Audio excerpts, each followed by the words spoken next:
Het is de eerste keer dat de Tweede Kamer heel duidelijk laat merken dat er geen enkele nieuwe proefboring meer onder de Waddenzee mag komen. En dat is goed nieuws voor het wrought erfgoed, zo zeggen alle belutsen partijen.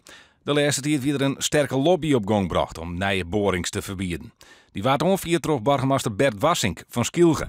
Ja, in principe zijn we tevreden. Ik sta hier niet te juichen, want we hebben gevraagd om ook te kijken naar bestaande vergunningen om die niet verder uit te breiden. Nou, dat is nog niet gelukt. Maar er komen geen nieuwe vergunningen die worden in ieder geval niet toegewezen. Dus daar zijn we blij mee. Het is voor elk mijnbouwbedrijf dat nu nog denkt een gasveld te willen aanboren of te kunnen aanboren onder de Waddenzee, is het op slot. Het is niet op slot voor bedrijven die al een vergunning hebben. Zo zei dit neer door de gaswinning bij Ternat. Toch binnen ze daar ekwies bij het besluit van de Kamer. Ik weet net dat het hoop biedt, maar het biedt wel kansen en mogelijkheden, denk ik. In verband met dat er vergunning leidt natuurlijk. En als vergunning leidt, die mag nog aanvregen worden. En als de nieuwe mijnbouwwet ingaat in 2019, dan kunnen we de boel misschien wat traineren. Dus dan kunnen we het misschien toch in de goede richting krijgen. En die richting is goed, zei Frank Petersen. Want de Waadzee is nou beter beschermen.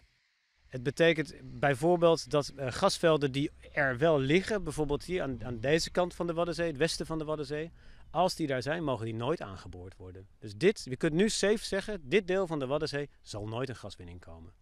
Dus de Waadzee op hemzelf is beter beschermen? Zeker weten. Ek voor Skilge is het goed nice. Gaswinning daar terug Tulip Oil liep het nou definitief van de baan.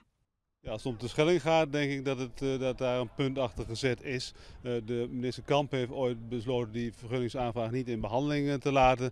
Nou, volgens mij is die nou ook helemaal kansloos geworden. De Waardvereniging roept nou alle gemeenten onder de Waadzee op om de handen in elkaar te slaan tegen gaswinning. Ternat voor de Wien wil de druk op de gemeente Dongerendiel dan ik verder opvieren daar in mei te gaan. Nou, ik denk dat wij dat ook doen moeten. Het Dongerendeel is er natuurlijk wel, maar ja, die zit ook in dat omjouwingsproces. En die had net zo heel duidelijk nog stellingname daarin. Maar ik denk dat wij nou wel duidelijker stappen zetten kunnen.